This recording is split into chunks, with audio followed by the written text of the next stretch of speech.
안녕하세요. 네, 기도하겠습니다. 성부와 성자와 성령의 이름으로. 말씀은 바로 내 곁에 있고 내 입에 있고 내 마음에 있다.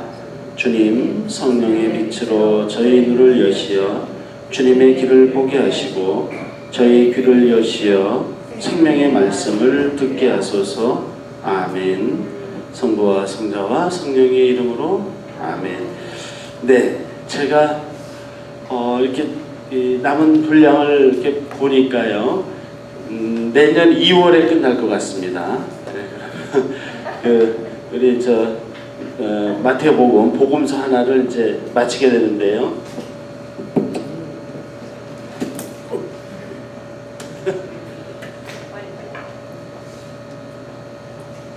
네, 그래서 이제 부지런히, 감사합니다. 부지런히 나가면 2월, 그래서 제가 좀 고맙습니다. 네, 뭐죠? 전부 다 확인은 못했지만 아마 이제 사순시계 즈음에서 끝날 것 같습니다. 네, 그래서 감사합니다.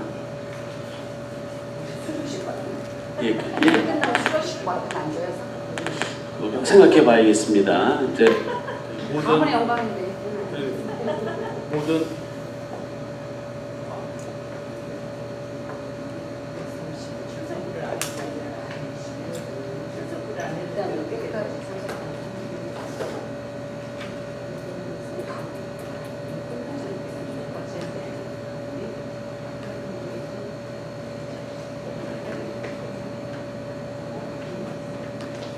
왜 금방 됐었잖아요, 그죠? 네. 오늘 혹시 누구 가나요?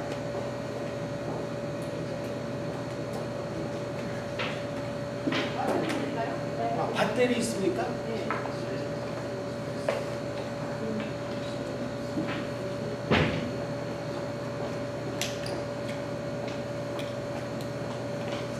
어떻게 들어가는 데를 잘 모르겠네.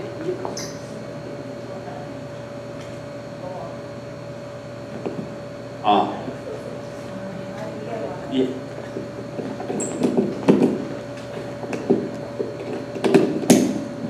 네, 배터리가 다 된 것 같습니다. 그래서 2월 말 정도, 2월 달까지 끝날 것 같습니다. 그래서 부지런히 나가야 될 것 같은데요. 자, 오늘은 마태복음 23장을 이제 시작합니다. 28장까지 있으니까 이제 얼마 안 남았는데요. 네, 유다교 단죄 설교입니다. 제목은 그렇게 잡혔어요. 그러니까 뭐냐면 예수님께서 여하튼간에 유다교 또는 또 유다교 지도자들, 바리사이파나 율법학자들하고 끊임없는 논쟁을 벌였고요. 이제 예수님께서 당신의 죽음, 오늘 136쪽입니다. 당신의 죽음, 이제 당신 사명의 절정에 다다르면서 입장 정리를 분명히 하시는 것이죠. 그동안에는 끊임없이 회개를 예수님께서 말씀하셨는데, 이제는 이제 때가 차서 예수님께서 이제 명확하게 더 강하게 단죄하는, 그러니까 이거는 굉장히 강한 어조의 말씀이라고 볼 수 있겠습니다. 그래서 예수님과 그 종교지들 사이에 긴장이 꾸준히 증가하고 있었는데, 이제 그 절정에 다다랐고, 예수님의 단죄와 또 사실은 이제 유대교 입장에서는 근데 유대교의 단죄가 있는 것이죠. 유대교의 단죄의 근거는 뭐였습니까? 신성모독입니다. 그러니까 한 인간이 본인이 하느님이라고 하니까 이거는 신성모독이 되는 것이죠. 신성모독죄로 유대교에 의해서는 이제 단죄되고 죽게 되는 것이죠. 근데 그걸로는 죽일 수가 없었으니까 또 한 가지 죄가 뭐였습니까? 당시 이스라엘 지배하고 있는 로마 제국에 대한 반란. 왜 그러냐면 유대교 안에서 또 구약성서 안에서 메시아는 뭡니까? 이스라엘의 왕이죠. 그러니까 이스라엘의 왕이라고 그 결론 맺어지니까 메시아라고 주장을 하니까요. 결론적으로 로마에 대해서는 반란죄가 되는 것이죠. 그래서 사실은 그 죄로 죽게 되는 것이죠. 로마가 처형할 권한이 있었기 때문에 직접적으로 죽는 죄는 이제 반란죄라고 할 수 있겠습니다. 여기서 약간 그 아주 호되게 예수님께서 그 뭐죠? 이 유대교를 단죄하시는데 우리가 그 예수님도 분노하셨죠. 예수님도 화를 내셨습니다. 성을 내셨어요. 그러니까 이럴 때 예수님의 그 행동을 우리는 개인적인 그 어떤 감정 또 그 사실이나 진리에 근거하지 않는 분노는 말 그대로 그냥 분노죠. 그거는 그냥 화를 내는 겁니다. 그러나 진리에 근거해서 사실에 근거해서 이제 강하게 분노하시는 그런 거를 볼 수가 있죠. 그렇다 이제 예언자적인 분노다 이렇게 얘기합니다. 또는 의로운 노여움을 얘기할 때 의노라고 하죠. 그래서 그거는 구분합니다. 그러니까 윤리적인 죄가 아닌 것이죠. 예수님은 죄를 지으실 수 없는 분이죠. 하느님이시니까요. 근데 그런 면에서 예언자의 분노를 표출하십니다. 그래서 여기서 우리가 나중에 또 얘기할 수 있겠지만 그 예수님께서 유대교에 대해서 아주 강력하게 잘못된 점을 말씀하시는 것을 현실에 비추어 보면 지금 우리의 현실에서 바로 1차 대상자가 접니다. 사제들이죠. 사제에는 크게 세 직급이 있습니다. 뭐 두 직급이라고 할 수도 있고요. 교황님도 사제, 주교님들도 사제, 저희 신부도 사제, 같은 사제직을 수행하는 일종의 종교 지도자라고 할 수 있죠. 저도 이거 준비하면서 이제 저한테 하는 예수님의 말씀이라고도 생각하고 또 생각해 봤습니다. 그리고 이제 또 아울러서 알고 계시듯이 바리사이파 사람은 성직자였습니까? 아니면 그냥 그 신자였습니까? 평신자였죠, 그죠? 그래서 바리사이파도 함께 예수님이 언급하시는 거 보면 저는 말할 것도 없고 우리 신자분들을 향해서 하는 말로도 한번 되새겨볼 필요가 있겠죠, 그죠? 우리도 얼마든지 현대의 유대교 지도자들처럼 또는 바리사이파처럼 행동할 수 있습니다. 그런 면에서 함께 우리가 생각해 볼 필요가 있겠죠. 일단 1차적인 예수님의 말씀은 그 당시 유대교 지도자들이었고 또 바리사이파 신자분들이었죠. 그러나 지금은 또 우리에게 이제 또 해당될 수 있습니다. 먼저 마태복음 23장 1절부터 7절입니다. 바리사이계 율법학자들을 나무라시는 내용입니다. 1절, 2절. 그때 예수님께서 군중과 제자들에게 말씀하셨다. 율법학자들과 바리사이들은 모세의 자리에 앉아 있다. 자, 이스라엘 성지순례 하신 분들 회당에 가보셨습니까? 회당에 보면 이렇게 정면에 모세의 자리가 있어요. 이렇게 우리식으로 말한다면 이 자리라는 것은 상징적인 거죠. 권위를 상징하고 그 직무를 상징하는 겁니다. 그 전에도 말씀드렸죠. 교황좌가 있죠. 교황자는 어디에 있습니까? 교황자는 베드로 대성당에 보면 청동 그 색깔이 이제 변했죠. 브라운 색깔처럼 되어 있는 데 있죠. 거기 실제로 앉지는 않습니다. 교황이며. 그렇지만 그게 교황좌, 교황의 권위를 상징하는 겁니다. 자, 우리 이번에 여기 우리 주교자 성당 혹시 가보셨습니까? 새로 바뀐 데 가보셨죠? 주교님 의자가 바뀌었죠? 네. 그 주교님 의자 왼쪽으로 있죠, 그죠? 그 주교님 의자를 주교좌라고 합니다. 그러니까 주교자는 주교의 권위를 상징하는 겁니다. 그래서 주교자의 왼쪽에 있고 그 주교자가 있는 성당을 주교자 성당이라고 합니다. 바로 거기가 주교님의 본당인 것입니다. 상징적으로 주교님도 그러니까 상징적으로 어느 본당의 본당의 사제로 있는 겁니다. 그래서 그 본당의 사제로서 그 주교자 본당의 실적인 본당 신부님인데 실제 일은 누가 합니까? 본당 신부를 보냈죠, 그죠? 그다음에 진짜 본당 신부는 주교님입니다. 자, 우리 본당에 만약에 본당 신부가 절어간다면 진짜 본당 신부는 누굽니까? 주교님이십니다. 교회 정신은 뭐냐면 주교님이 유일하게 사제예요. 그러니까 교황님도 주교 중에 한 분이시죠. 주교 중에 주교들의 주교입니다. 그러니까 대표하는 분이시죠, 그죠? 그 다음에 사제는 뭡니까? 주교의 일을 돕는 사람이에요. 그러니까 사제는 사제 홀로 있을 수 없습니다. 항상 주교님. 그러니까 예를 들어서 제가 우리 본당 오더라도 우리 호놀루 교구장 주교님께서 허락하셔야 됩니다. 그리고 저는 이 기간 동안에는 호놀루 교구의 신부입니다. 대전교구 신부가 아닙니다. 그래서 제가 중요한 사항이나 이런 거 있으면 제가 주교님께 보고드리고 또 주교님의 말씀을 제가 따르는 것이죠. 예, 그런 면에서 그 주교자가 그 본당도 다 주교님 본당인 겁니다. 원칙적으로 저는 주교님이 명하셔서 네가 있는 동안에 나를 대신해서 하라 이겁니다. 그러니까 저는 주교님의 뜻을 따라야 되고 주교님을 어기면 자동으로 저는 직무를 잃게 됩니다. 그래서 실제로 사제들 중에 문제가 되면 어떻게 됩니까? 사제 직무 정지를 줍니다. 그럼 사제 직무 정지를 누가 줍니까? 주교님이 주십니다. 그러니까 주교님이 하라고 하면 하는 거고 주교님이 하지 마라 하면 저도 자동으로 사제 직무를 수행할 수가 없습니다.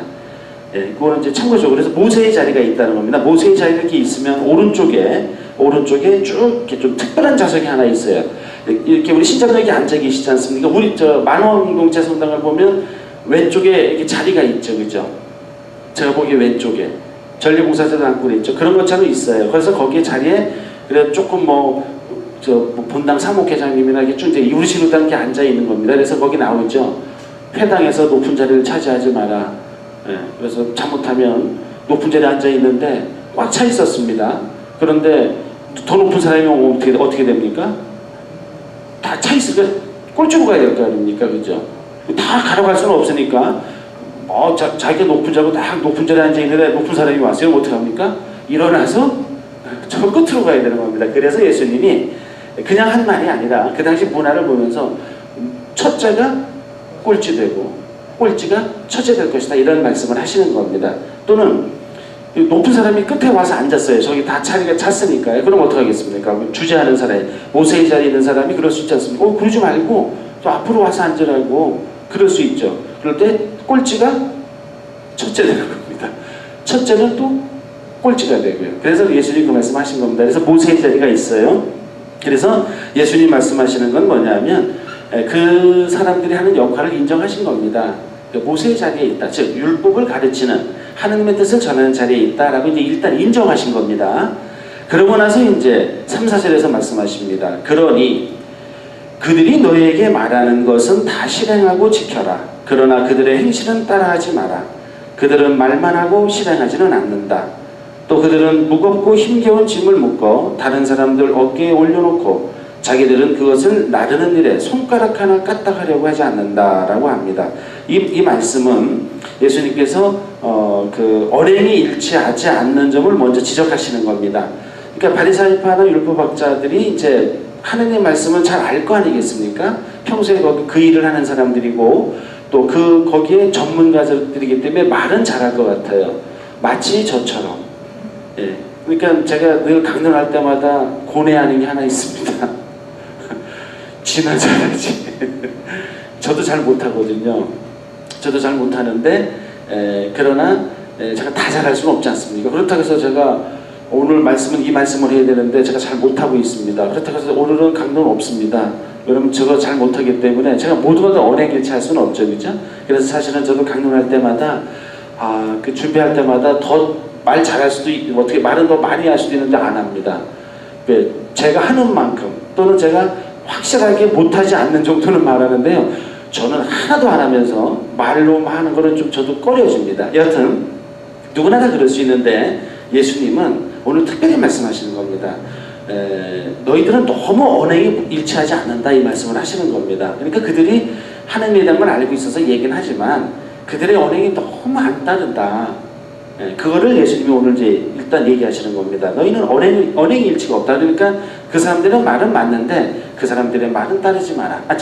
그들의 행동은 따르지 마라. 그러니까 너희는 잘 듣고 행동으로 옮겨야 된다. 그러나 바리사이나 율법학자들은 그렇지 않다. 이 말씀을 하시는 겁니다. 5절이요.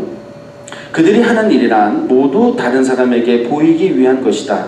그래서 성구갑을 넓게 만들고 옷자락수를 길게 늘린다. 이제 이거는 이스라엘 가보면 율법학자들 바리사이파 율법학자들 복장 혹시 보셨습니까? 이렇게 옷을 멋있게 입고 다닙니다. 여기 꼭 모자 쓰고 그죠? 모자 쓰고 그다음에 여기서도 뭐 이렇게 수를도 내리고 옷자락에도 수리를 이렇게 내립니다. 그리고 성구갑이라는 것은 원래 조그만한 겁니다. 거기다 뭘 갖고 다니냐면 성소 구절을 넣고 다니는 거예요. 자기가 잘 지키려고 한다든지 그런 것들을 이제 본인이 넣고 다니는 겁니다. 저는 신부될 때 제 그 성서 신부되면서 평생을 살 목표의 성서 구절은 뭐냐면 이제 신부들은 다 정합니다. 뭐였냐면 너희는 나를 기억하여 기념하여 이를 행하여라 라는 성체성사 때 하는 말을 전 정했습니다. 그러니까 제 깐에는 신부로 사는데 제가 뭘 하겠습니까? 제 일을 하면 안 되겠죠, 그죠? 물론 저를 통해서 나오기 때문에 제 색깔은 나오겠지만 결국 누구를 지향하는 거겠습니까? 예, 주님을 지향하는 거죠. 그래서 저는 너희는 나를 기념하여 이를 행하여라 그런 마음으로 하게 했습니다. 그래서 이렇게 그런 거를 이제 넣고 다니는 겁니다. 예. 그렇게 넣고 다니는 건데요. 그걸 갖다가 길게 일부러 보이게 막 나는 많은 성수 구조를 막 이렇게 따르려고 한다라고 이제 크게 만들었다는 겁니다. 실제로는 행동을 잘 안 하면서 그냥 엄청 뭘 많이 한 것처럼 성구각을 크게 만들어서 갖고 다녔다 이겁니다. 옷자락수를 길게 늘여갖고 뭔가 멋있게 했다 이거죠. 이게 그 점을 얘기하는 겁니다. 그러니까 성구각이나 어떤 복장을 하는 건 나쁘지 않죠. 그러나 그것이 겉으로만 드러난다 이겁니다. 그러니까 위선적이고 언행이 일치하지 않는다. 그러니까 겉으로만 저렇게 하는 거다. 이렇게 예수님이 얘기하시는 거죠. 우리 신자분들도 그랬을 수 있죠. 제가 바로 그렇죠. 지금은 성구각은 없지만 맨날 성서 말씀하지 않습니까? 그냥 입만 열면 성경 말씀드리고 그리고 또 제의도 다 입고 다니고 그죠? 또 사제 복장도 하고 그러는데 이제 지금 말은 그런 겁니다. 너 맨날 사제 복장을 하고 다니는데 네가 사제답게 살아야지 사제지 복장은 그렇게 한다고 되는 게 아니다. 이런 식으로 말씀하시는 겁니다. 그리고 뭐 나를 기념하여 이를 행하여라고 성서 말씀은 그럴싸한 거 정해놓고 너나 잘해 이런 식으로 얘기하시는 거죠. 이게 신부인 저로서 나이가 뭐 이게 금방 와닿습니다. 예, 그 말씀을 하십니다. 그리고 이제 6절, 7절에서요. 잔치집에서는 윗자리를, 회당에서는 높은 자리를 좋아하고 장터에서 인사받기를, 사람들에게 스승이라고 불리기를 좋아한다. 예, 그렇죠. 예, 뭐 딱 저를 보면 알겠습니다. 그죠? 어디 가면 꼭 윗자리 앉지 않습니까? 신부들이요. 윗자리를 앉고 좋은 자리에 앉고 또 우리 신자분들이 신부님이라고 존중해 주시고 또 심지어는 신자 아닌 사람들도 신부에 대한 그런 이거를 존중하면서 아유 신부님 신자 아닌데도 저는 보통 선생님 김영근 씨라고는 안 하더라고요. 제가 신부난 걸 알면 신부님이시냐고 아이고 안녕하십니까 신부님 이렇게 하지 뭐 김영근 씨 오랜만 저 처음 뵙겠습니다 이렇게 안 하잖아요. 이렇게 존중을 해주는데 이 존중하는 건 나쁘진 않습니다. 나쁘진 않은데 예수님의 논조는 그런 거죠. 그런 것들은 그냥 관습상 좋은데 그거는 그냥 그렇다고 해서 신부가 기도도 하고 그러는데 저 맨 끝자리에 있는 것도 좀 이상하지 않습니까? 그죠? 그런데 대신에 예수님 말씀은 그거는 나쁘지 않은데 너희는 그것만 누린다 이겁니다. 달리 말하면 하느님 말씀대로 사는 데 있어서 맨 윗자리를 차지해서 열심히 하고 또 이렇게 다른 사람이 이렇게 존중해주면 또 겸손하게 이렇게 해야 되는데 너희는 맨날 이렇게 높은 자리 뻣뻣하게 겉으로만 그렇게 해야지 실제로 하느님 말씀대로 살지 않는다. 이 말씀을 이제 일단 하신 겁니다. 이게 이제 시작에 불과해요. 이건 그래도 좀 약하게 말씀하셨습니다. 이제 이렇게 이제 얘기를 하시는 겁니다. 그런데 이제 여기에서 이제 그 다음에 또 나오는데 이제 그 다음에 또 뭐냐면요 겸손과 봉사의 촉구입니다. 이게 핵심인 것이죠. 앞에 얘기한 거는 이걸 얘기하기 위해서 하신 겁니다. 먼저 8절이요. 그러나 너희는 스승이라고 불리지 않도록 하여라. 너희의 스승님은 한 분뿐이시고 너희는 모두 형제다. 여기서 너희의 스승은 한 분이라는 건 누굴 얘기하는 겁니까? 하느님을 얘기하는 거죠. 그러니까 하느님 한 분뿐이시다. 그러면 우리 스승이 없는 거겠습니까? 스승이 있죠. 왜냐하면 사제가 하는 직무 중에 하나가 뭐냐면 가르치는 직무입니다. 신부가 가르치는 직무, 그 다음에 다스리는 직무, 그 다음에 하느님을 찬미하는 직무, 이렇게 세 가지 직무를 갖고 있다고 얘기합니다. 예, 그런 면에서 이제 사제가 그 일을 하지만 그 일을 하는 사람이 있어야겠지만 예수님께서 이 말씀하신 거는 스승이 없다는 뜻이 아니라 진짜 한 분 스승님은 한 분이시니까 겸손하다는 겁니다. 겸손하게 봉사라는 의미에서 이렇게 말씀하시는 거죠. 진짜 뭐 아무도 없으면 학교 가서 스승님도 선생님한테도 그냥 뭐 김영근 씨 그러면 뭐라고 해서 그러면 아니 제가 우리 예수님께서 스승님은 하느님 한 분뿐이시니까 나는 선생님으로 부를 수 없습니다. 이렇게 말하는 거는 옳지 않겠죠. 이게 그런 뜻은 아니죠. 그죠? 예. 또 이 세상 누구도 아버지라고 부르지 마라. 너희 아버지는 오직 한 분, 하늘에 계신 그분뿐이시다. 자, 이것 때문에도 이제 많은 문제가 됩니다. 특히 조선시대 때 그 전교할 때 크게 문제가 돼요. 스승, 군사부 일체라고 하지 않았습니까? 이걸 부정하는 것처럼 보였던 겁니다. 이 말이요. 근데 그런 뜻은 아니죠. 그죠? 그 다음에 그리고 너희는 선생이라고 부르지 않도록 하여라. 너희의 선생님은 그리스도 한 분뿐이시다. 이거 선생이라는 말을 또 합니다. 왜 또 할까? 선생하고 스승하고 같다고 볼 수 있죠. 그죠? 근데 왜 그렇게 할까? 여기 보면 그렇게 얘기합니다. 10절을 보면 여기 내용에서요. 왜 다시 한번 반복했을까? 8절의 랍비는 히브리어이다. 그러니까 원본에는 랍비라고 되어 있다는 겁니다. 그래서 그리스계 그리스도인들은 그 뜻을 파악하기 어려웠다. 그래서 전승자는 10절에서 선생으로 번역하여 다시 한번 반복하여 기록했다. 그러니까 뭐냐면 이게 같은 말을 하고 있는 겁니다. 근데 왜 이렇게 썼을까?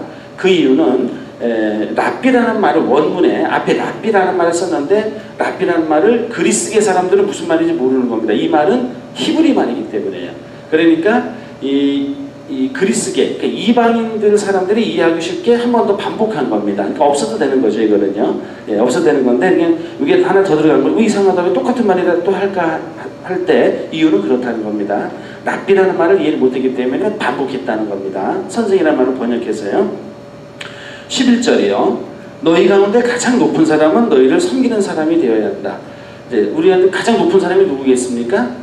우리 나라로 따지면 왕이겠죠. 대통령. 그러니까 이제 왕을 얘기하는 겁니다. 또는 뭐 우리 지도자일 수 있고 이건 답이 여러 가지 생각할 수 있죠. 근데 그런 사람은 어떤 사람이 되어야 됩니까? 너희를 섬기는 사람이 되어야 한다. 이렇게 얘기합니다. 예수님 다른 데서도 얘기했죠. 그죠? 세상의 왕들은 사람들을 힘으로 내리누른다. 그러나 너희는 그래서는 안 된다. 나도 이스라엘의 왕, 온 우주의 왕으로 왔지만 이렇게 겸손하게 왔다. 목수의 아들로서 또 너희들은 내가 살았던 것도 정말 너희를 위해서 봉사하려고 왔고 나 그렇게 살았다. 너희도 그렇게 살아라. 이렇게 말씀하셨잖아요. 그죠? 그런 면에서 이 바리사이파나 율법학자들이 높은 지위를 갖고 있는데 그 사람들에게 겸손하게 봉사하라, 섬기는 사람이 되어라라고 이제 앞에서 했던 말을 이제 그 긍정적으로 이렇게 얘기하시는 겁니다. 누구든지 자신을 높이는 이는 낮아지고 자신을 낮추는 이는 높아질 것이다. 예, 제가 가끔 농담삼아 말씀드리지만 자신을 스스로 높이는 사람은 어떻습니까? 우리 사회 안에서도 안 되죠. 아주 극단적으로 높이는 사람을 독재자라고 합니다. 근데 높은 사람이 되려면 누가 높여줘야 됩니까? 다른 사람이 높여줘야 되는 거죠. 그때 그게 진정으로 높은 거지 스스로 높아지려고 하는 것, 윗자리를 차지하고 이렇게 하는 것은 진정으로 높은 것이 아니다. 다른 사람이 높게 인정해 줄 수 있도록 행동해라. 그러려면 어떻게 됩니까? 봉사하고 겸손한 사람을 우리는 높여주지 않습니까? 자기 막 잘나게 얘기하고 뭐 내가 다 맞다고 얘기하고 그러면 우리 신자님들 보통 어떻습니까? 겉으로는 말 안 하지만 인정 안 하시죠? 그러니까 이게 우리 신앙 안에서도 마찬가지지만 우리 인간의 기본 본성이기도 한데 신앙인들에게 또 강하게 말씀하시는 것이죠. 예수님의 모범을 보여야 되니까요. 예, 그렇게 이해하시면 될 것 같습니다. 묵상이요. 여기 묵상은 여기 중간에 보면은요. 백성이 두 번째 달입니다. 하느님의 뜻을 발견하도록 돕는 것은 모든 종교 지도자들과 학자들의 의무이다. 종교로 내려가세요. 종교 지도자들은 알게 모르게 자기네 본의를 다른 사람들을 지배하기 위해 사용할 수 있다라는 것입니다. 지도자들은 자기에게 맡겨진 사람들에게 그들이 하느님의 뜻에서 얼마나 멀리 떨어져 있는가를 끊임없이 상기시킴으로써 그들을 무서운 죄책감의 상태에 지속적으로 머물게 한다. 이 말이 무슨 말이냐 하면은요, 그러니까 권위를 갖고 하느님의 가르침을 하는 건 좋습니다. 그런데 그것이 그 구체적인 상황은 다 다르죠, 그죠? 하느님 말씀을 이렇게 원론적으로 얘기한 다음에 구체적인 상황에서 다를 수 있습니다. 그래서 그 구체적인 상황까지도 자기 뜻대로 하기 위해서 하느님의 권위를 빌려서 그렇게 얘기하면 그 자체가 잘못된 거다 이렇게 얘기합니다. 어떤 의미인지 아시겠습니까? 저도 그럴 수 있기 때문에 그렇습니다. 이렇게 예를 들면 뭐 이런 거죠. 뭐 사제는 어떤 그런 사목적인 그런 거에 대해서 그런 거에서 제가 어떤 판단을 하고 최종적인 결정을 할 수 있는 것이 교회 정신이다 이렇게 얘기하면서 얼마든지 받아들일 수 있는 얘기, 얼마든지 배워줄 수 있는 얘기를 들음에도 불구하고 상무시하고 나는 사제로서 이게 뭐 아까도 말한 주교님이 나를 보내서 왔기 때문에 적어도 그 주교님의 권위에 따라서 나는 그런 걸 할 수 있다 이렇게 얘기하면서 자기 마음대로 막 하면 어떻게 됩니까? 그럼 저도 잘못하는 거죠. 전향적으로 저보고 하는 우리 사진을 보고 하는 게 있을 수 있습니다. 근데 우리 신자분들 단체장일 때 얼마든지 다른 가능성을 다 생각할 수 있는데도 불구하고 내가 단체장이니까 내 결정대로 하겠다. 이것도 한번 생각해 볼 필요가 있는 것이죠. 같은 잘못을 하고 있는 거라고 볼 수 있습니다. 그러니까 예수님이 이 점을 얘기하시는 겁니다.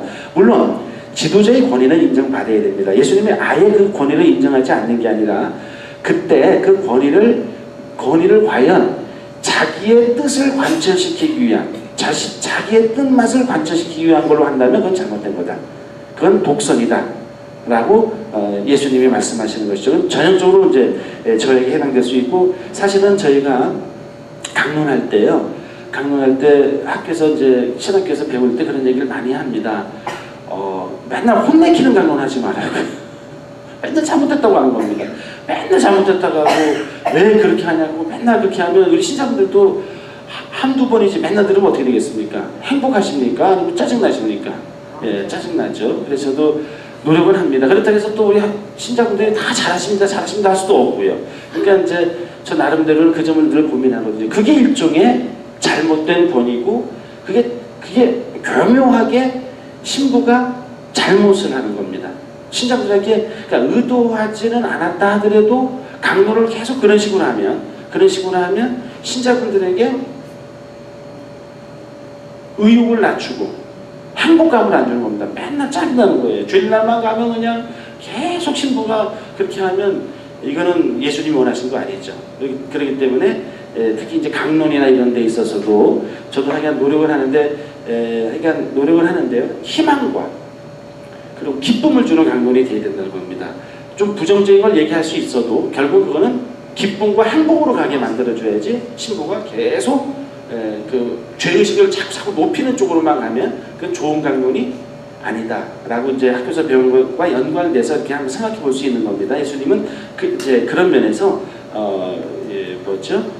강론하는 데 있어서도 이제 신부들이 오늘의 이 말씀을 다 많이 기억을 합니다. 이제 세 번째요. 율법학자들과 바리사이들에게 7가지 불행을 선언한 내용인데 이게 셉니다. 여기서부터는 세요. 예수님이 아주 강하게 얘기하십니다. 자, 첫 번째 불행 선언입니다. 예수님도 그러니까 행복을 주셔야 되는데 여기서는 불행을 얘기합니다. 불행하여라. 너희 위선자 율법학자들과 바리사이들아, 너희가 사람들 앞에서 하늘나라의 문을 잠가버리기 때문이다. 그러고는 자기들도 들어가지 않을 뿐만 아니라 들어가려는 이들마저 들어가게 놓아두지 않는다. 이렇게 얘기합니다. 그러니까 이게 어떤 걸 얘기하냐면요. 예수님이 의도하신 바는 뭐냐면 일단은 그 유대교 종교 지도자들이 같은 유대교 신자들에 대해서도 이렇게 한다는 겁니다. 그러니까 잘못 인도한다는 겁니다. 그래서 오히려 너희는 하느님 나라에 들어가는 걸 방해하고 있다라고 이제 얘기하시면서 뭐가 있냐면요. 자, 이 복음은 예수님께서 돌아가신 다음에 쓰여졌죠. 마태복음이 70년, 80년 이때 쓰여졌다고 얘기합니다. 7, 80년 대략이요. 그럼 예수님 돌아가시는 한참 후에요. 그러면 어떤 것이 첨부되냐 하면요. 그 40년 가까이 예수님이 승천하신 다음에 교회의 삶이 녹아 들어갑니다. 그러니까 예수님의 말을 인용해서 뭘 같이 얘기하냐면 그리스도교의 체험을 갖다 넣습니다. 자, 이게 그럼 어떻게 이걸 해석할 수 있냐면 이렇다는 겁니다. 자, 여기서요, 하늘나라에 들어가는 것을 막는다고 하지 않습니까? 하늘나라. 자, 하늘나라라는 말은 원래 유대교에서는 그 사상이 발전이 안 됐죠. 왜냐하면 바리사이나 율법학자들은 부활을 인정했지만 사두가입판을 인정했습니까? 안 했습니까? 안 했죠. 예, 그런 면에서 하늘나라의 문을 잠가버린다는 뜻은 누구를 또 동시에 얘기하는 거냐면 바로 그리스도교인들을 박해하는 것에 대해서 얘기하는 겁니다. 이걸 체험한 거예요. 마태복음 사가가요. 그러면서 그걸 같이 얘기하는 겁니다. 너희들은 하느님 나라 진정으로 구원을 예수님이 선포했고 우리가 그걸 전파하고 있는데 너희들이 그것까지도 막고 있다는 걸 같이 포함한다는 겁니다. 예, 그래서 이제 그런 얘기를 해요. 이걸 갖고 성서는 예수님 말을 정확히 옮겨 적은 건 아니다. 그러니까 다른 사람이 더 덧붙였다. 그렇기 때문에 예수님의 말씀이 확실한지 안 한지 알 수 없다. 이렇게 얘기해서 성서를 부정적으로 얘기하는 경우가 있습니다. 그러니까 믿을 수 없다. 위작이다. 예수님의 뜻을 자기네 마음대로 바꿨다. 이렇게 얘기하는 사람도 있습니다. 일리 있어요. 일리 있는데 가톨릭 교회는 그렇게 부정적으로 볼 수도 있지만 아니다. 예수님이 분명하게 그 말씀을 안 하셨음에도 불구하고 예수님 말씀하신 그것을 그대로 계승한 거다. 시대가 좀 지나면서 그 정신 그대로 하면서 표현을 좀 덧붙인 건 확실히 있다. 왜냐하면 과학적으로 보면 예수님 말이 아닌 게 있거든요. 그래서 베르붐 입숨이라는 게 라틴말로 이렇게 합니다. 하느님, 예수님이 확실히 하신 말씀, 이거는 요 말 그대로 있을 거라고 추정되는 말들이 있습니다. 그런 구분해요. 그리고 예수님 말이 아닌 다른 복음사가의 말이라든지 그리스도교 공동체에 많이 들어가는 경우가 있습니다. 이거는 베르붐 입숨이 아니에요. 예수님 자체의 말은 아닙니다. 그러나 예수님의 뜻을 그대로 이어받아서 그거를 그 시대에 맞게 이렇게 기록했다라고 얘기합니다. 그래서 베르붐 입숨. 그러니까 예수님이 확실하게 말씀하셨다는 것 중에 하나가 뭐냐? 하늘나라가 왔다. 회개하고 복음을 믿어라. 요거는 확실하게 예수님이 말씀하신 거다. 이렇게 이렇게 구분을 합니다. 이제 그거는 성서학적으로 우리 신자분들이 이런 얘기를 하면 예수님 말씀이 아니까 이렇게 오해하실 수 있는데 걱정하지 마십시오. 교회가 그렇게 그걸 인정하고 이런 작업, 그 교회가 성서를 잘 구분해서 정해놨습니다. 그래서 이거는 예수님의 말씀을 그대로 옮겨주는 것도 있고 그 말씀 그대로 정신 그대로 쓰여졌다 이렇게 얘기하는 겁니다. 원래 두 번째로 할 수 있는데 14절이요. 불행하여라 너희 위선자 율법학자들과 바리사이들아 너희가 과부들의 가산을 등쳐먹으면서 남에게 보이려고 기도는 길게 하기 때문이다. 그러므로 너희는 엄한 단죄를 받을 것이다 라는 요 14절의 내용인데요. 이걸 잠깐 보겠습니다. 14절은 극히 일부 사본에만 있는 것으로 후대 필경사들이, 필경사가 뭐겠습니까? 성경을 썼던 사람들입니다. 필경사들이 마르코복음 12장 40절을 이 자리에 삽입한 것으로 추정된다. 그래서 마테오 복음의 본문으로는 인정되지 않고 있다. 그러니까 이게 무슨 말이냐면요. 자, 옛날에는 다 필경사들이 손으로 써서 성서를 이렇게 보급했습니다. 근데 이 필경사들이 그 여러 가지 그 사본들이 있어요. 사본은 뭡니까? 복사한 거라는 거잖아요. 그러니까 원본을 이렇게 쓰는 겁니다. 이게 쓰다가 제가 전에 말씀드렸죠. 밤 늦게 쓰다가 막 그 일하다가 잠깐 졸았어요. 잠깐 졸다 보니까 두 줄을 빼먹은 겁니다. 그리고 이제 쓴 거예요. 이게 다 나타납니다. 여러 가지 사본들이 있어요. 그럼 요거는 예를 들어서 이거는 뭐 100년, 요거는 200년, 300년, 400년 이렇게 구분을 해요. 그걸 다 이제 과학적으로 구분을 합니다. 그런데 그렇게 하다 보니까 가만히 보니까 마태복음을 연구하다 보니까 무슨 일이 생겼냐면 대부분의 사본에는 안 나와요. 없었어요. 마태복음에. 근데 어느 일부 사본에 있었던 겁니다. 근데 그거를 나중에 교회가 어떻든 간에 과정을 통해서 그거를 선택한 거예요. 그거를 마태복음에 이걸 이 사본이 여러 개 있는데 그걸 선택하겠다 했는데 나중에 또 연구를 해보니까 대부분의 사본, 특히 오래된 사본에 없는 겁니다. 왜? 교회가 그걸 결정할 때는 과학이 발전 안 했고 그러기 때문에 또 다른 지역에 있기 때문에 몰랐던 겁니다. 그래서 지금 있는 거를 정하자. 특별히 문제될 건 없거든요. 마르코복음에 있는 걸 옮겨 쓴 것이 뭐 문제 되겠습니까? 그런데 연구를 쭉 해보니까 이거는 확실하게 거의 마테오복음의 원본 안에는 없는 것이었다. 예, 이렇게 이제 판단을 한다는 겁니다. 그래서 사본 연구가 되게 중요해요. 그래서 예를 들면 알렐루야하고 할렐루야 차이 말씀드렸죠. 알렐루야하고 할렐루야 차이가 있는 거는 개신교에서는 그 사본 중에 할렐루야로 기록된 거를 인정한 겁니다. 가톨릭 교회는 알렐루야를 인정한 거예요. 그래서 요 쉼표 하나 차이입니다. 할렐루야하고 알렐루야가 그 히브리 말인데요. 히브리 말에서 저 쉼표를 작은 따옴표처럼 그죠? 그거를 이렇게 왼쪽으로 틀면 알렐루야고요. 오른쪽으로 틀면 할렐루야입니다. 요 딱 하나 차이예요. 근데 이게 왜 차이가 나냐? 사본이 있다는 겁니다. 사본을 다른 걸 선택했기 때문에 개신교는 할렐루야라고 이렇게 발음하는 겁니다. 이게 사본이 그런 의미입니다. 자, 그래서 여기는 이제 치지 않습니다. 그러니까 넘어가는 겁니다. 이건 마태복음에 원래 원본에 있지 않는 거다. 그래서 그리고 또 보통 우리 8가지를 얘기하는 게 7가지를 얘기합니다. 보통 뭘 얘기할 때.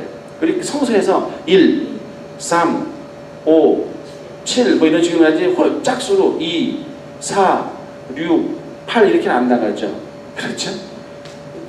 고돌이 칠 때도 그렇지 않습니까? 6점이면 5점하고 같은 거죠. 혹시 아시나요?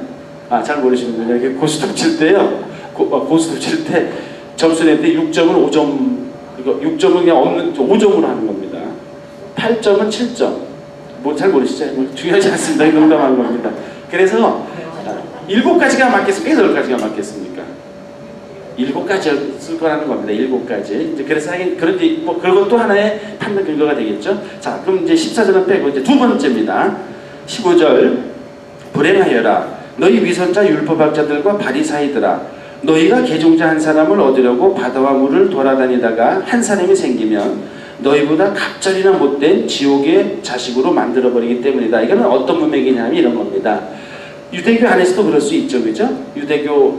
유대교를 안 믿는 사람을 열심히 개종시켜서 믿게 했는데 이 종교 지도자들이 잘못 이끌으니까 지옥으로 보낸다. 이제 이거는 기본적으로 있는 말이고요.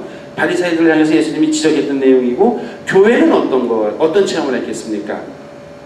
그리스도 교회는요.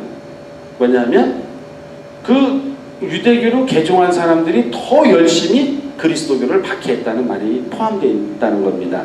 그러니까 그 유대교로 막 개종했으면 얼마나 막 열기가 많겠습니까? 근데 저 그리스도교 말도 안 되는 종교니까 박해를 더 하겠습니까? 안 하겠습니까? 더 해서 결국 그 사람이 지옥으로 가게 만든다. 너희는 메시아인 나를 안 받아들이는데 너희가 일부러 개종시켜서까지 우리 그리스도교를 박해한다. 나를 믿지 않게 한다. 그러니까 너희는 더 큰 잘못이 있다. 이렇게 말씀하시는 겁니다. 요 문맥은요. 그래서 예수님 이 말의 총 내용은 그런 의미를 같이 갖고 있습니다. 세 번째, 불행하여라 너희 눈먼 인도자들아 성전을 두고 한 맹세는 아무것도 아니지만 성전에 금을 두고 한 맹세는 지켜야 한다고 너희는 말한다. 어리석고 눈먼 자들아 무엇이 더 중요하냐? 금이냐 아니면 금을 거룩케 하는 성전이냐? 너희는 또 제단을 두고 한 맹세는 아무것도 아니지만 제단 위에 놓인 예물을 두고 한 맹세는 지켜야 한다고 말한다. 눈먼 자들아 무엇이 더 중요하냐? 예물이냐 아니면 예물을 거룩케 하는 제단이냐? 사실 제단을 두고 맹세하는 이는 제단과 그 위에 있는 모든 것을 두고 맹세하는 것이고 성전을 두고 맹세하는 이는 성전과 그 안에 사시는 분을 두고 맹세하는 것이며 하늘 두고 맹세하는 이는 하나님의 옥자와 그 위에 앉아 계신 분을 두고 맹세하는 것이다. 자, 이건 또 어떤 의미겠습니까? 일단은 유대교 차원에서 본다면 유대교에서 그렇게 말하니까 말도 안 되는 거죠. 성전을 두고 맹세한 거는 지키지 않아도 되는데 뭐라고 했습니까? 성전에 금을 두고 한 맹세를 지켜야 한다는 말은 이게 그냥 들어도 아니죠. 그렇죠? 그다음에 제단을 두고 한 거는 안 지켜도 되지만 그 제단 위에 놓인 예물을 두고 한 거는 이게 누가 봐도 상식적으로 옳은 말이 아닌 겁니다. 이제 그 점을 얘기하면서 예수님 여기에 또 다른 것이 숨겨져 있습니다. 그리스도교의 40년 동안의 체험이 하나 있던 겁니다. 자, 예수님은 맹세를 하라고 했습니까? 안 하라고 했습니까? 하지 말라고 했죠. 그렇죠? 자, 예수님이 아버지는 아버지는 하늘에 계신 한 분뿐이시다. 하느님, 너희는 서로 아버지라 하지 마라. 하는데 저한테 신부라고 하시죠. 그렇죠? 저한테 신부라고 하지 않습니까? 영어는 아주 직접적으로 홀리 파더도 안 합니다. 그냥 파더라고 합니다. 예. 자, 이거 하는 뜻 어기는 예수님 말씀은 정면으로 지금 거스르고 있는 거죠. 어떻게 보면 교회가 더 일리가 있습니다. 교회는 뭐라고 합니까? 우리 목사님이라고 하죠. 목사는 뭡니까? 사목하는 사람인 겁니다. 영어로는 뭐라고 하죠? 패스터라고 합니까? 우리 목사님들은요? 예, 파더가 아니지 않습니까? 그런 면에서 보면 그러니까 오히려 가톨릭 교회가 이게 문제가 있을 수 있습니다. 그죠? 또 여기 보면 유대교에서 그리스도로 개종한 사람들이 있었는데 이 사람들은 맹세의 전통을 갖고 있었던 사람들입니다. 그러니까 이 사람들이 맹세를 했던 겁니다. 예수님의 가르침에 어긋나는 걸로 보여지는 것이죠. 자, 그런데 한번 생각해 볼 게 있습니다. 자, 예수님이 맹세하지 말라는 말은 아예 맹세를 하지 말라는 거였습니까? 예. 그러니까 우리 그런 경우 있죠. 거짓말할 때, 그러니까 거짓말할 때 거짓말을 더 확실하게 하려면 어떻게 합니까? 예를 들면 돈을 사기치는 사람은 내가 증권가에 아주 그 유능한 사람한테 물어봐서 그렇다. 이거 값 올라간다. 그러니까 나한테 투자해라. 이렇게 얘기할 때 어떤 다른 사람을 이렇게 이용해서 내가 그 맹세라는 말을 정확히 안 쓰면 저 사람이 우리가 믿을 만하고 저 사람 믿어도 된다. 이렇게 해서 이용할 수 있죠. 그래서 그렇게 맹세하는 겁니다. 일종의. 그러니까 이 사람은 확실한 사람이다. 예를 들면 우리 일반적으로 그랬으니까 다는 아니지만 어떤 경우 그렇게 하는 사람이 있죠. 근데 하느님한테 맹세하는데 난 안 했다고요. 사실 했는데요. 하느님을 왜 끌어들이겠습니까? 내 거짓말을 인정해 달라고 하는 겁니다. 그래서 하느님을 끌어들여요. 사실은 예수님의 말씀의 의도는 여기 있었을 것이다 라고 이제 보는 겁니다. 아까도 말씀드렸지만 그럼 아버지 그러면 집에 계신 아버지 뭐라고 부르실 겁니까? 저를 낳아준 분이라고 할 겁니까? 이름 부르겠습니까? 아버지라고 부르는 거죠. 그러니까 예수님의 그 말씀의 의미는 그러니까 이 맹세가 잘못 이용되는 것들을 얘기하는 것이고 그 당시에 유대교 사람들이 그런 모습을 많이 보니까 너희 괜히 하느님 끌어들여서 맹세하지 마라 이겁니다. 성전을 끌어들이고 무슨 내 성전을 두고 맹세하는데 또는 제단을 두고 맹세하는데 하느님 두고 맹세하는 거잖아요. 그렇게 맹세하는 것에 대해서 예수님이 비판적으로 말씀하신 거지 맹세를 하지 말라. 이거는 아니라고 보여지는 겁니다. 그래서 지금 저도 맹세했습니다. 사제는 사제될 때 하느님한테 평생 사제로 살 것을 맹세합니다 하고 하느님한테 맹세했기 때문에 사제가 그냥 나 그만둬. 내일부터는 안 해. 그래서 사제 안 하고 평신자로서 그냥 살 수 있습니까? 왜 안 되는지 아세요? 그렇죠. 그러니까 하느님한테 맹세한 거를 그렇게 쉽게 바꿀 수 없다는 겁니다. 지금도 맹세를 해요. 그래서 서약이라고 합니다. 우리 수녀님들 종신서원하죠. 종신서원할 때 뭐랍니까? 난 종신토록. 그래서 종신서원한 수녀님이 만약에 옷을 벗는다. 표현을 이렇게 환속한다 하면 쉽게 됩니까? 안 됩니다. 결혼이 안 되는 겁니다. 신자로서는 살 수 있어요. 그러나 예를 들면 여러 가지가 있겠지만 그걸 하느님한테 큰 죄를 짓는 겁니다. 맹세한 것을 어기니까요. 그래서 사실은 가톨릭교회는 지금도 맹세합니다. 또 맹세할 수 있죠. 그리고 또 우리가 진짜 나 정말 진심으로 그럴 때도 있지 않습니까? 난 정말 내가 신자고 내 말을 그렇게 안 믿어주는데 나는 정말 맹세했고 나 정말 하느님 이 하느님을 두고 맹세하겠다. 난 이거는 나중에 천벌받는다 하고 하느님한테 가면 근데 거짓말할 때도 쓰지만 좋을 때도 쓰죠, 그죠? 좋은 거 할 때는 써도 된다는 겁니다. 예수님 말의 의미는요. 그러니까 아버지라는 말을 하지 마라 이렇게 말씀하신 게 아닌 거죠, 그죠? 그런 면에서 이미 교회는 맹세를 인정하고 있는 겁니다. 벌써. 그러니까 긍정적인 맹세를 인정하고 있는데 그 맹세를 하는 데 있어서 맹세를 잘못하고 있는 거죠. 성전을 두고 맹세한 걸 안 지켜도 되고 성전에 있는 금을 두고 그러니까 맹세를 벌써 인정하고 있다는 뜻입니다. 그죠? 근데 잘못된 맹세에 어떤 것을 얘기하는 겁니다. 그러면서 이 바리사이파 사람들이 이렇게 잘못 가르치고 있다는 겁니다. 맹세에 대해서요. 그리고 그리스도 공동체도 이렇게 맹세를 하는 것은 의미가 있지만 하느님의 이름을 더럽히고 거짓말을 하려는 의도에서 거짓말을 모면하기 위해서 그렇게 한다고 한다면 그거는 하느님을 모독하는 거다 라고 이제 말하는 거라고 할 수 있겠습니다. 그렇죠? 지금도 맹세하고 있죠. 맹세하셔도 됩니다. 어떡합니까? 진짜 너무 억울하면 나 진짜 하느님한테 맹세하는데 나 정말 안 했다 그 말. 예를 들면요. 난 그런 행동 안 했다. 이렇게 할 때가 있죠. 그럴 때 하느님을 진짜 믿고 그런 맹세는 좋을 수도 있습니다. 그렇죠? 어떤 때. 근데 이제 모면하려고 하는 거는 그건 안 되죠. 그냥 하느님까지 모독하는 겁니다. 자기 자신의 죄도 있지만요. 자, 네 번째입니다. 불행하여라. 너희 위선자 율법학자들과 바리사이들아. 너희가 박하와 실화와 소유향은 11조를 내면서 의로움과 자비와 신의처럼 율법에서 더 중요한 것들은 무시하기 때문이다. 그러한 11조도 무시해서는 안 되지만 바로 이러한 것들을 실행해야만 했다. 자, 눈먼 인도자들아, 너희는 작은 벌레들은 걸러내면서 낙타는 그냥 삼키는 자들이다. 아주 이제 이걸 하나의 그 당시에 있었던 속담이었던 것 같습니다. 그러니까 그 말씀하시는 거죠. 예수님께서 정말 더 중요한 것을 생각 못하고 어떤 물질적인 것에 너무 치중되면서 진짜 중요한 걸 잃어버린다 이렇게 얘기합니다. 그래서 예수님께서 말씀하시는 의도는 11조는 그리고 11조는 좋은 거죠, 그죠? 11조의 정신은 뭡니까? 제가 한번 말씀드렸죠. 11조가 왜 11조가 있습니까? 왜 10분의 1이라는 말이 나왔겠습니까? 제가 한번 말씀드렸는데 이스라엘 부족이 몇 부족입니까? 12부족이죠. 그러면 그 중에 베냐민 지파는 땅을 안 받았죠.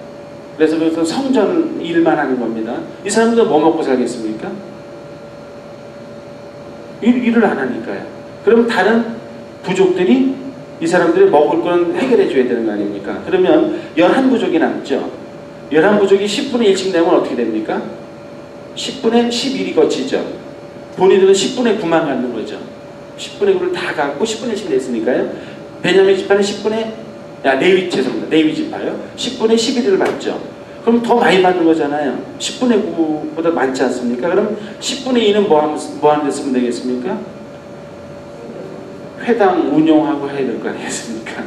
그래서 사실은 11조라는 의미는 거기서 나왔다고 보시면 됩니다. 그러니까 이게 하느님이 뭐 그냥 무작정 10분의 1 얘기하신 게 아니라 합리적으로 정하신 거죠. 2분의 1이 될 수도 있었고 100분의 1이 될 수도 있습니다. 자, 그런 면에서 우리 신자분들 11조 내십니까? 내지 마세요. 11조 다 안 내셔도 돼요. 제 말 뜻은 뭐냐면 내셔도 상관없어요. 그러니까 뭐냐 하면 돈을 많이 내고 그거는 다 자유로움인데 법으로만 따진다면 우리 신자분들은 누구만 해결해 주면 됩니까? 저 해결해 주면 됩니다. 일단 저는 일 안 하고 이 직무를 하지 않습니까? 사무장 자기 직업 안 갖고 성당 일을 하지 않습니까? 뭐 수녀님 사무장, 그러니까 우리 본당에는 사무장, 그 다음에 제 주방 도와주는 분, 그 다음에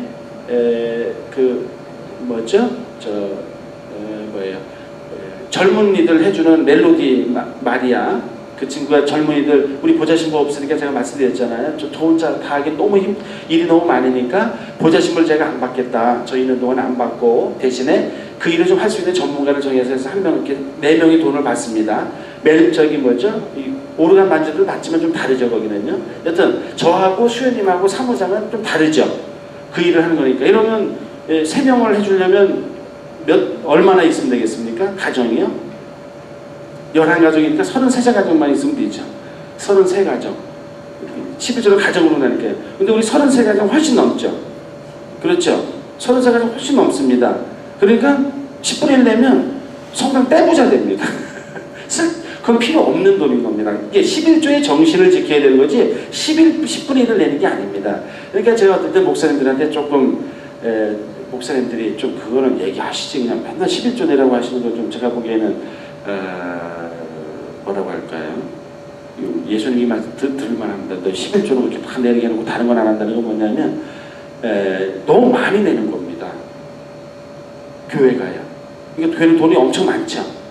같은 교회는 돈이 적당합니다. 왜 그러냐면 합리적으로. 그래서 30분의 1을 보통 얘기합니다. 근데 30분의 1도 보통은 잘 안 내요. 평균적으로. 그러니까 이렇게 봐서 이렇게 생각하시면 되는 겁니다.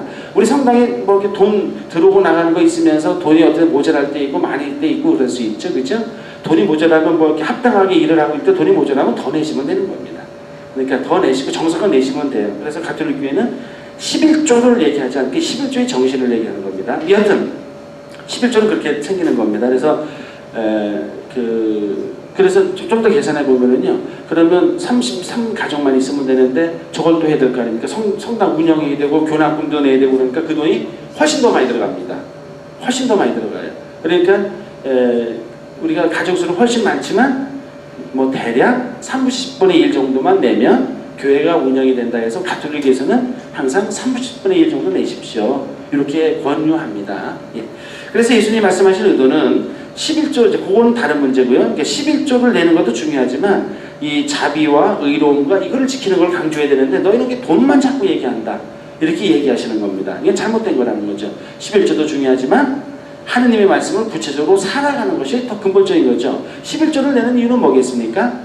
하느님의 말씀을 잘 전하고 할 수 있는 것을 마련하기 위한 거지. 결국 목적은 뭡니까? 하느님의 뜻을 살아가는 게 목적 아닙니까? 11조가 목적이 아니죠. 예, 그런 면에서 예수님이 그 말씀을 또 하시는 겁니다. 다섯 번째요. 불행하여라. 너희 위선자 율법학자들과 바리사이들아, 너희가 잔과 접시의 겉은 깨끗이 하지만 그 안은 탐욕과 방종으로 가득 차 있기 때문이다.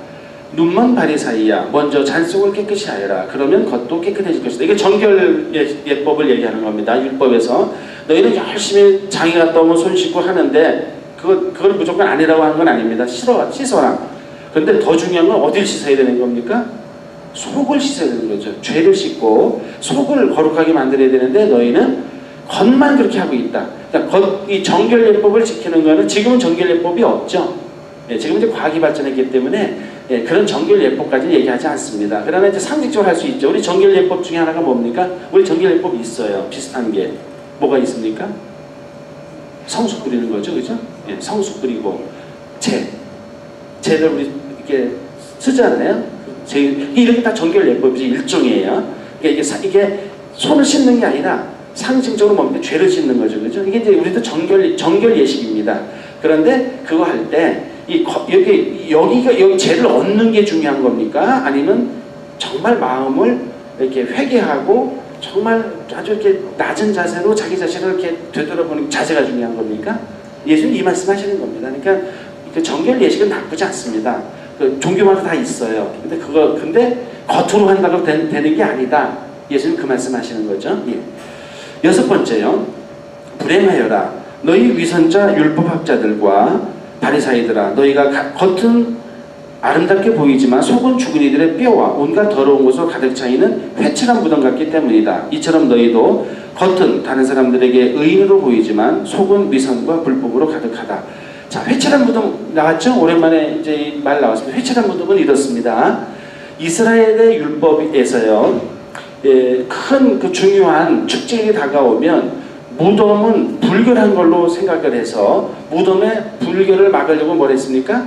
흰색 회를 갖다 이렇게 씌웠어요. 그래서 혹시 무덤으로 지나간다든지 하더라도 그 불결하지 않게 하기 위해서 무덤에다가 하얀 회를 했어요.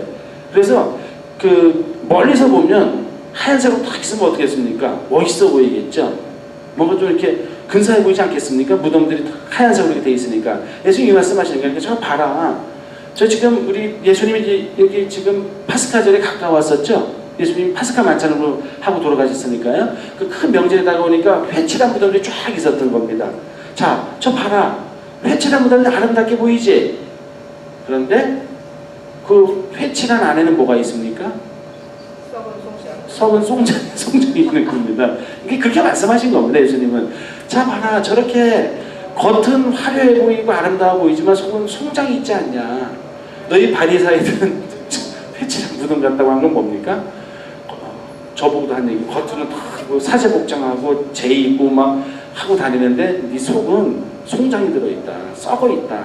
그러니까 그 속 썩은 거 잘 봐라 니네 얘기하시는 거죠. 저한테도 마찬가지고요. 그러니까 겉으로는 뭐 제의를 입고 미사를 집장하고 그러지만 너 속으로는 죄 짓고 하는데 너 정신 차려. 물론 예수님도 그런 건 있겠죠. 죄 안 지는 사람이 어디 있습니까? 그런데 너무 죄를 짓고 겉으로는 너무 많은 척하는 거에 대해서 얘기하시는 거죠. 뭐 사실은 이 말에서 벗어날 사람이 세상에 있겠습니까? 뭐 그런 면에서 제가 위로가 됩니다. 저만 안 그러니까요. 많은 사제들이 다 비슷할 텐데 차이는 있겠지만 근데 이제 중요한 거는 너무 심한 걸 얘기하는 겁니다. 너희는 진짜 너 자신들께 겸손하지 않다는 겁니다. 겸손하지 않고 독단적이고 독선적일 때는 너희는 위선자다. 회칠한 무덤과 같은 사람들이다. 이렇게 얘기하시는 것이죠. 예, 이거는 이제 그렇게 받아들이면 될 것 같습니다.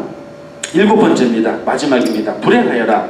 너희 위선자 율법학자들과 바리사이들아, 너희가 예언자들의 무덤을 만들고 의인들의 묘를 꾸미면서 우리가 조상들 시대에 살았더라면 예언자들을 죽이는 일에 가담하지 않았을 것이다 하고 말하기 때문이다. 그렇게 하여 너희는 예언자들을 살해한 자들의 자손임을 스스로 증언한다. 그러니 너희 조상들이 시작한 짓을 마저 하여라. 너희 뱀들아, 독사의 자식들아, 너희가 지옥형 판결을 어떻게 피하느냐고 엄청 세게 얘기하시죠? 이 독사들아, 이 뱀들아, 막 이렇게 얘기하고요. 지옥 판결을 너희는 어떻게 하겠느냐. 예수님도 하여간 굉장히 막 분노하신 것 같아요. 예수님도 굉장히 막 하여간 분노하신 것 같습니다. 그러니까 굉장히 세게 얘기하는 거 아닙니까? 이 정도면 독사의 자식들 이렇게 하는 거는 뭐 엄청 세게 얘기하는 거잖아요. 근데 이제 여기서 예수님 당연히 강하게 얘기하십니다. 그러면서 또 뭘 얘기하냐면 너희들이 과거의 역사를 봐라. 구약의 역사를 보면 스가랴 사제나 많은 예언자들이 어떻게 됐습니까? 죽었죠. 너희는 그 짓을 했다. 그러면서 너희가 예수님이 이제 아주 굉장히 이제 예수님이 아주 이렇게 묘하게 아주 이렇게 비난하는 겁니다. 너희가 그 예언자들을 막 꾸미지 않느냐. 지금 후대에 와서는 너희 조상들은 안 그랬는데 와서는 이렇게 꾸며갖고 높이 받들지 않았느냐. 너희 조상들은 그 사람들을 죽였는데 너희들 그 잘 꾸미고 있지. 너희가 나한테 그렇게 할 거라는 겁니다. 너희도 또 조상들처럼 난 죽일 거다. 그리고 후대에 가서는 나를 이렇게 꾸미는 것처럼 너희들이 너희 조상들이 했던 것처럼 나는 예언자 정도가 아니라 메시아인데 나를 죽이려고 하고 있다. 너희들은 너희 조상들이 한 짓을 그대로 다시 하고 있다. 예수님은 뭐냐면 죽을 걸 아신 겁니다. 아셨던 것 같아요. 그러니까 예상을 다 하신 거죠. 죽을 거고 이미 그걸 다 생각하고 사셨고 성서 곳곳에 보면 뭐라고 합니까? 바리사여 율법학자들이 예수님의 올가미를 씌워서 어떻게 하면 죽일까? 어떠는 하면 죄를 씌워서 죽일까라는 말을 하는 걸 보면 예수님도 소문을 들어서 그 정보나에 들었을 거 아닙니까? 지금 저쪽에서 나를 죽이려고 하고 있구나 하는 걸 아셨다는 겁니다. 그러면서 예수님도 그렇게 하는 모습들을 보면서 너희들이 또 그렇게 하는구나. 너희들이 예언자들을 너희 조상들이 죽였는데 또 나를 죽이려고 한다. 해라. 대신에 이 독사의 자식들 하면서 너희는 나중에 지옥벌을 받을 것이다 라고 예수님이 경고하시는 거죠. 예수님도 그러니까 지금식으로 말하면 그런 겁니다. 너희 날 죽이려고 하잖아. 너희 조상들처럼 또 그러는데 너 나중에 봐라. 너는 지옥에 갈 거다 이렇게 얘기하는 겁니다. 그러니까 예수님께서 이제 그 점을 경고하셨고 그렇게 얘기하신다라고 이제 보여지고 진짜 긴장이 절정에 달한 겁니다. 이제 죽인다는 얘기까지 하셨으니까 예수님이요. 이제 그렇게 된 겁니다. 자, 묵상입니다. 146쪽을 보면 그러니까 예수님의 분노는 이 지도자가 신앙생활을 방해하는 것에 대해서 얘기하십니다. 그러니까 저도 그렇고 신부가 또는 당시에 종교 지도자들이 하나님을 섬기겠다는 마음으로 처음엔 잘하는지 모르지만 여하튼 간에 결론적으로 신자분들이 또 신앙인들이 천국 가는 걸 갖다가 막는 것에 대해서 예수님이 극히 분노하시는 겁니다. 그러니까 오히려 너희는 방해하고 있다는 겁니다. 그러니까 그 점을 아주 강하게 얘기하면서 그러지 마라. 왜 자꾸 하느님께 가는 사람들을 막고 있느냐. 너희는 중대한 책임이 있다. 너는 지도자이기 때문에 중대한 책임이 있다. 너희 신부들아. 너희가 하느님께 처음에 좋은 마음을 했는데 너 지금 사는 모습 보니까 신자분들 가는 길을 막고 있다. 그러니까 너희는 굉장히 큰 죄를 짓는 겁니다. 남이 죄짓게 하는 사람이 얼마나 큰 죄입니까? 그죠? 그래서 저번에 묵상했죠? 남을 죄짓게 하는 사람은 어떻게 하라겠습니까? 연자 맷돌을 목에 메고 바다에 빠지라고 했습니다. 그래서 남을 죄짓게 할 때 오른손을 썼으면 오른손을 잘라버려라. 오른발을 했으면 오른발을 잘라버려라. 눈을 했으면은요? 그러면 말로 했으면 어딜 잘라야 되죠? 혀를 잘라야 되나요? 목을 쳐야 되나요? 이제 예수님이 이제 상식적인 얘기죠. 그러면서 예수님이 특히 분노하시는 거는 종교 지도자들이 하나님께 가는 길을 막는 거에 대해서 예수님이 계속 강력하게 경고하신다고 볼 수 있겠습니다. 그 대표적인 게 뭐냐? 종교지도자들의 잘못이 뭐냐? 위선, 그 다음에 거짓, 잘못된 걸 알려주는 겁니다. 그러니까 성전도관 맹세는 안 해도 되고 성전에 있는 금복 이렇게 하나님께서 잘못 전달하는 거, 위선적인 것들, 스스로 실행하지 않는 것들, 나아가서는 아예 노골적으로 박해하는 것. 그러니까 아주 노골적으로 훌륭한 사람을 갖다가 못하게 이렇게 막는 것까지 이제 얘기하신 겁니다. 이런 현상에 대해서 예수님께서 강력한 어조로 그렇게 하고 있다는 것이죠. 그래서 저도 그렇고 우리 혹시 신자분들 중에서도 이제 그런 걸 생각해 볼 필요가 있습니다. 같은 신자분들을 죄짓게 하는 것도 이게 중대한 죄입니다. 신부는 말할 것도 없고요. 그러니까 그런 면에서